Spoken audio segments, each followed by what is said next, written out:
ಸರಳ ಬೌದ್ಧ ಸನ್ಯಾಸಿ, ಟಿಬೇಟನ್ನ ಆಧ್ಯಾತ್ಮಿಕ ನಾಯಕ, ಪವಿತ್ರ 14ನೇ ದಲೈಲಾಮಾ ಎಂದೇ ಪ್ರಸಿದ್ಧಿ ಹೊಂದಿರುವ ದಲೈಲಾಮಾ ಅವರ ಪೂರ್ಣ ಹಾಗೂ ಮೂಲ ಆಧ್ಯಾತ್ಮಿಕ ಹೆಸರು ಜೆಟ್ಸುನ್ ಜ್ಯಾಂಪೆಲ್ ನವಾಂಗ್ ಲೋಪ್ಸಂಗ್ ಯೇಶೆ ತೆನ್ಜಿನ್ ಗ್ಯಾಟ್ಸೋ ಅಥವಾ ಸರಳವಾಗಿ ತೆನ್ಜಿನ್ ಗ್ಯಾಟ್ಸೋ. ಅವರು ಈಶಾನ್ಯ ಟಿಬೇಟ್ನ ಆಮ್ಡೋ ತತ್ಸ್ಕರ್ ನಲ್ಲಿರುವ ಒಂದು ಸಣ್ಣ ಕುಗ್ರಾಮದಲ್ಲಿ 6ನೇ ಜುಲೈ 1935 ಒಂದು ರೈತ ಕುಟುಂಬದಲ್ಲಿ ಇವರ ಜನನವಾಯಿತು. 14ನೇ ಶತಮಾನದಲ್ಲಿ ಅಭಿವೃದ್ಧಿ ಹೊಂದಲು ಆರಂಭಿಸಿದ ಪುನರ್ಜನ್ಮದ ಸಿದ್ಧಾಂತ ಲಾಮಾಗಳ ನಂಬಿಕೆಗೆ ಅನುಗುಣವಾಗಿ ಅವರ ಉತ್ತರಾಧಿಕಾರಿಗಳನ್ನು ಅವರ ಪುನರ್ಜನ್ಮಗಳೆಂದು ಪರಿಗಣಿಸಲಾಗಿದೆ ಮತ್ತು ಸಹಾನುಭೂತಿಯ ಬೋಧಿಸತ್ವದ ದೈಹಿಕ ಅಭಿವ್ಯಕ್ತಿಗಳೆಂದು ಪರಿಗಣಿಸಲಾಗಿದೆ. ಅವರನ್ನು ಅವಲೋಕಿತೇಶ್ವರ ಅಂತ ಕೂಡ ಕರೀತಾರೆ. 13ನೇ ದಲೈಲಾಮಾ ಅಂದರೆ ಇವರಿಗಿಂತ ಮುಂಚೆ ಇದ್ದವರು 1875ರಿಂದ 1933ರವರೆಗೂ ಆಳಿದರು. ದೊಡ್ಡ ವೈಯಕ್ತಿಕ ಅಧಿಕಾರದೊಂದಿಗೆ ಆಳಿದರು. ಅವರ ಹೆಸರು ತುಬ್ ಬಾಟ್ಸನ್ ಗ್ಯಾಮಾಟ್ಶೋ. 1912ರಲ್ಲಿ ಮಂಚು ರಾಜವಂಶದ ವಿರುದ್ಧ ಚೀನಾದೊಳಗಿನ ಯಶಸ್ವಿ ದಂಗೆಯಿಂದಾಗಿ ಟಿಬೆಟ್ಟನರಿಗೆ ಅನಿಯಂತ್ರಿತ ಚೈನಾ ಅಥವಾ ಚೀನಿ ಸೈನ್ಯವನ್ನು ಹೊರಹಾಕುವ ಅವಕಾಶವನ್ನು ನೀಡಿತು ಮತ್ತು ದಲೈಲಾಮಾ ಸಾರ್ವಭೌಮ ರಾಜ್ಯದ ಮುಖ್ಯಸ್ಥರಾಗಿ ಆಳಿದರು. ದಲೈಲಾಮಾರು ಅವಲೋಕಿತೇಶ್ವರ, ಅನುಕಂಪದ ಬೋಧಿಸತ್ವ ಮತ್ತು ಟಿಬೆಟ್ಟನ್ನ ಪೋಷಕ ಸಂತನ ಅಭಿವ್ಯಕ್ತಿ ಎಂದು ನಂಬಲಾಗಿದೆ.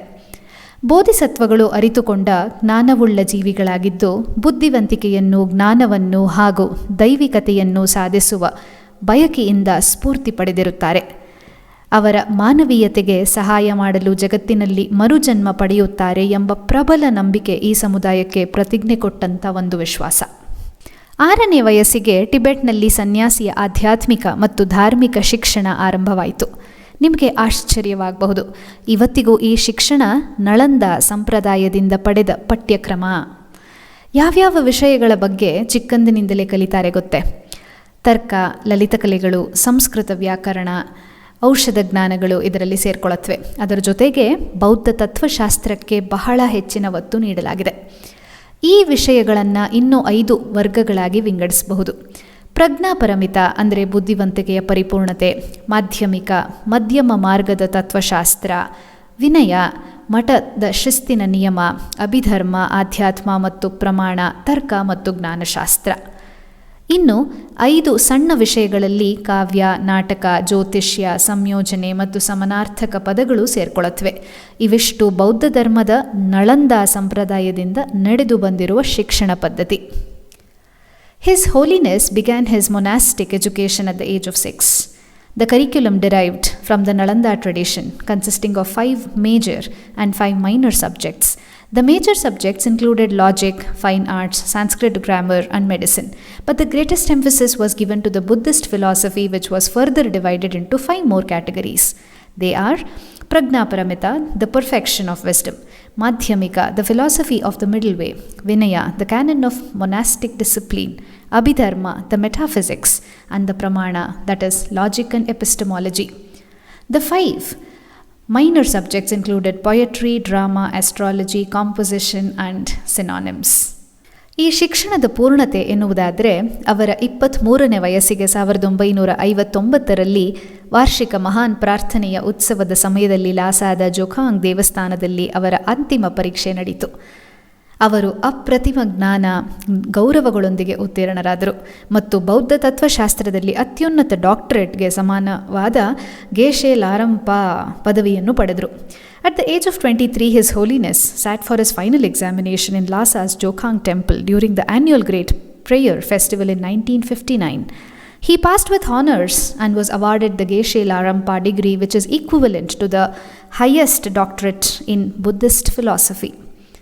1950ರಲ್ಲಿ ಚೀನಾ ಟಿಬೆಟ್ ಮೇಲೆ ದಾಳಿ ಮಾಡಿದ ನಂತರ ರಾಜ್ಯದ ಹಾಗೂ ಸಮುದಾಯದ ಮುಖ್ಯಸ್ಥರಾಗಿ ಪೂರ್ಣ ಅಧಿಕಾರ ಪಡೆದುಕೊಳ್ಳಲು ಅವರಿಗೆ ಕರೆ ನೀಡಲಾಯಿತು. ಇಷ್ಟೆಲ್ಲಕ್ಕೂ ಒಂದು ಇತಿಹಾಸವಿದೆ, ಬಹಳ ರೋಚಕ ಇತಿಹಾಸ. ಅದು ಏನಪ್ಪ ಅಂದರೆ, ಮಧ್ಯ ಏಷ್ಯಾದ ಪರ್ವತಗಳಲ್ಲಿರುವ ಭೂಶ್ರೇಣಿ ಟಿಬೆಟ್ ಒಂದು ದೊಡ್ಡ ಪ್ರದೇಶ. 14ನೇ ಶತಮಾನದಿಂದ ದಲೈಲಾಮಾಗಳು ಆಳ್ವಿಕೆ ನಡೆಸುತ್ತಿದ್ದರು ಇಲ್ಲಿ. ಟಿಬೆಟ್ಟಿನರು 20ನೇ ಶತಮಾನದ ಆರಂಭದಲ್ಲಿ ಈ ಪ್ರದೇಶದಲ್ಲಿ ಇದರ ಮೇಲೆ ಹೆಚ್ಚಿನ ನಿಯಂತ್ರಣವನ್ನು ಪಡೆಯಲು ಚೀನಾದ ಪ್ರಯತ್ನಗಳನ್ನು ವಿರೋಧಿಸಿದರು.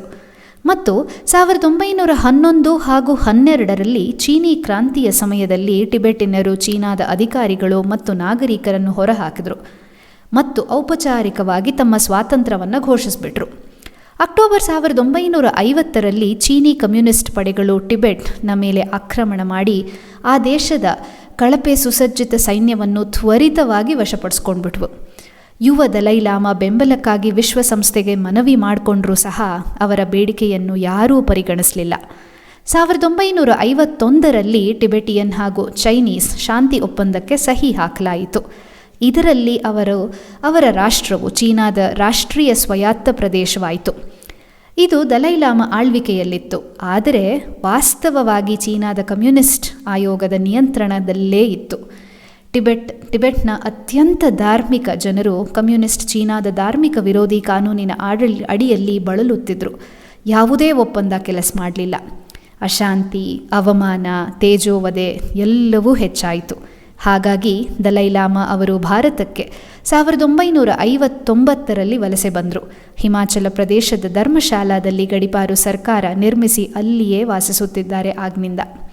ಚೀನಾದಲ್ಲಿ ಸಾಂಸ್ಕೃತಿಕ ಕ್ರಾಂತಿಯ ಆರಂಭದೊಂದಿಗೆ ಟಿಬೆಟಿನ್ ಬೌದ್ಧ ಧರ್ಮದ ಮೇಲೆ ಚೀನಾದ ದಮನವು ಬಹಳ ಹೆಚ್ಚಾಯಿತು ಮತ್ತು ಇಂದಿಗೂ ಕೂಡ ಧರ್ಮದ ಆಚರಣೆಯನ್ನು ನಿಷೇಧಿಸಲಾಗಿದೆ ಮತ್ತು ಸಾವಿರಾರು ಮಠಗಳು ನಾಶವಾಗಿವೆ.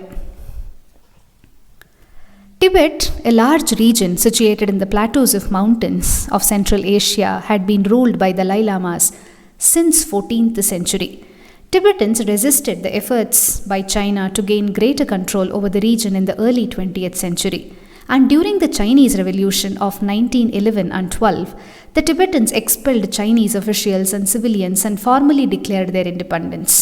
In October 1950, Chinese communist forces invaded Tibet and quickly overwhelmed the country's poorly equipped army. The young Dalai Lama appealed to the United Nations for support, but his entreaties were completely denied. In 1951, the Tibetan-Chinese peace agreement was, of course, signed, in which the nation became a national autonomous region of China, supposedly under the rule of Dalai Lama, but actually it was under the control of the Chinese Communist Commission. The highly religious people of Tibet suffered under the Communist China's anti-religious legislation. After years of scattered protests in Tibet, a full-scale revolt broke out in March 1959, and the Dalai Lama fled with around 100,000 other Tibetans as Chinese troops crushed the uprising. He began an exile in India, settling at Dharmashala in Himalayan foothills, where he established a democratically based shadow Tibetan government. ಧರ್ಮಶಾಲಾದಲ್ಲಿರುವ ತಮ್ಮ ನೆಲೆಯಿಂದಲೇ Dalai Lama ಪ್ರಪಂಚದಾದ್ಯಂತ ಪ್ರವಾಸ ಮಾಡಿದರು. Tibetan ಜನರು ಮತ್ತು ಅವರ ಧರ್ಮದ ಮೇಲೆ ಚೀನಾದ ನಿರಂತರ ದಮನದ ಬಗ್ಗೆ ಯಶಸ್ವಿಯಾಗಿ ಅಂತಾರಾಷ್ಟ್ರೀಯ ಗಮನ ಸೆಳೆದರು. ಶಾಂತಿಯ ಹೋರಾಟವೇ ಇದು ಅಂತ ಕರೆ ನೀಡಿದರು. 1987ರಲ್ಲಿ ಲಾಸಾದಲ್ಲಿ ಪ್ರಮುಖ ಚೀನಿ ವಿರೋಧಿ ಗಲಭೆಗಳು ಭುಗಿಲೆದ್ದವು ಮತ್ತು 1988ರಲ್ಲಿ ಚೀನಾ ಈ ಪ್ರದೇಶದಲ್ಲಿ ಸಮರ ಕಾನೂನನ್ನು ಘೋಷಿಸಿಬಿಡ್ತು. ಶಾಂತಿಯನ್ನು ಹುಡುಕುತ್ತಾ ದಲೈಲಾಮಾ ಟಿಬೆಟನ್ ಸ್ವಾತಂತ್ರ್ಯಕ್ಕಾಗಿ ತಮ್ಮ ಬೇಡಿಕೆಯನ್ನು ಮುಂದಿಡುತ್ತಲೇ ನಿಜವಾದ ಆಡಳಿತ ಟಿಬೆಟ್ಗೆ ಕರೆ ನೀಡಿದರು. ಚೀನಾ ರಕ್ಷಣಾ ಮತ್ತು ವಿದೇಶಾಂಗ ವ್ಯವಹಾರಗಳ ಉಸ್ತುವಾರಿ ವಹಿಸಿಕೊಂಡರು. ಚೀನಾ ಈ ಪ್ರಸ್ತಾಪವನ್ನು ಸಂಪೂರ್ಣವಾಗಿ ತಿರಸ್ಕರಿಸಿತು.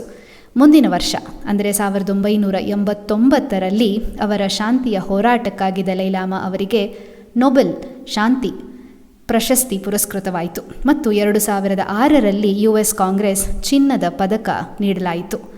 ಟೈಮ್ ನಿಯತಕಾಲಿಕವು ದಲೈಲಾಮಾ ಅವರನ್ನು ಮಹಾತ್ಮ ಗಾಂಧಿಯ ಮಕ್ಕಳು ಮತ್ತು ಗಾಂಧಿಯವರ ಅಹಿಂಸೆಯ ಆಧ್ಯಾತ್ಮಿಕ ಉತ್ತರಾಧಿಕಾರಿ ಅಂತ ಹೆಸರಿಸಿದೆ.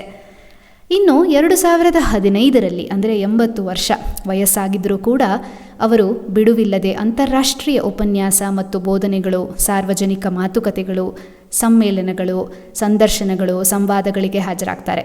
ಶಾಂತಿ, ಸಂತೋಷ, ಸಹಾನುಭೂತಿ, ಆಧುನಿಕತೆ, ಅದರ ನೈತಿಕತೆ, ಪರಿಸರ, ಆರ್ಥಿಕ ಮತ್ತು ಸಾಮಾಜಿಕ ಸಮಸ್ಯೆಗಳು, ಲಿಂಗ, ಮಹಿಳೆಯರ ಸಬಲೀಕರಣ, ಹೀಗೆ ಬೌದ್ಧೇತರರಿಗೆ ಹಾಗೂ ಎಲ್ಲ ಧರ್ಮದ ಸಾಮಾನ್ಯ ಜನರಿಗೆ ಈ ವಿಷಯಗಳ ಕುರಿತು ದಲೈಲಾಮಾ ಅವರು ಸಾರ್ವಜನಿಕ ಸಂವಾದಗಳು ಹಲವು ರೀತಿಯಲ್ಲಿ ಕೇಳಬಹುದು.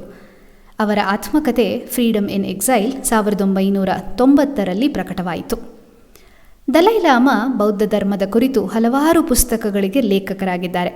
ಅವುಗಳಲ್ಲಿ ಹಲವು ಸಾಮಾನ್ಯ ಬೌದ್ಧ ವಿಷಯಗಳ ಮೇಲಾದರೆ ಇನ್ನು ಕೆಲವು ಸ್ವಯಂ ಅಭಿವೃದ್ಧಿ, ಆತ್ಮವಿಕಾಸ, ಆಧ್ಯಾತ್ಮಶಾಸ್ತ್ರ, ನೈತಿಕತೆ ಇವೆಲ್ಲದರ ವಿಷಯಗಳ ಮೇಲೆ ತಮ್ಮ ಅನಿಸಿಕೆಗಳನ್ನು ವ್ಯಕ್ತಪಡಿಸಿ ಹಲವಾರು ಜನರಿಗೆ ಪ್ರೇರಣೆಯಾಗಿದ್ದಾರೆ. ವಿಕಾಸದತ್ತ ನಡೆಯಲು ಸ್ಫೂರ್ತಿಯಾಗಿದ್ದಾರೆ.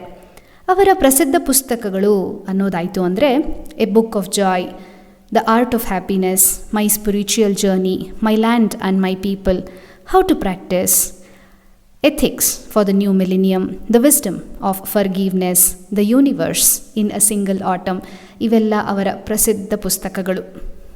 ತಮ್ಮ ಆತ್ಮಚರಿತ್ರೆಯಲ್ಲಿ ದಲೈಲಾಮಾ ತಮ್ಮನ್ನು ವೃತ್ತಿಪರ ನಗೆಗಾರ ಅಂತ ಕರೆದುಕೊಳ್ತಾರೆ. ಅವರು ಹಾಗೇಕೆ ತಮ್ಮನ್ನು ಕರೆದುಕೊಳ್ಳುತ್ತಾರೆ ಎಂಬುದನ್ನು ಅವರ ಮಾತುಗಳಲ್ಲೇ ನೀವು ಕೇಳಬೇಕು. ಯಾಕೆ ಹೀಗಾಯಿತೋ ಗೊತ್ತಿಲ್ಲ. ಬದುಕಿನಲ್ಲಿ ನನಗೆ ಪದೇ ಪದೇ ಒಂದಲ್ಲ ಒಂದು ಸಂಕಟ ಎದುರಾಗುತ್ತಿತ್ತು. ಇದೇ ಸಂದರ್ಭದಲ್ಲಿ ನನ್ನ ದೇಶವು ರಾಜಕೀಯ, ಧಾರ್ಮಿಕ ಸಂಕಷ್ಟಗಳಿಗೆ ಸಿಲುಕಿಕೊಂಡಿತ್ತು.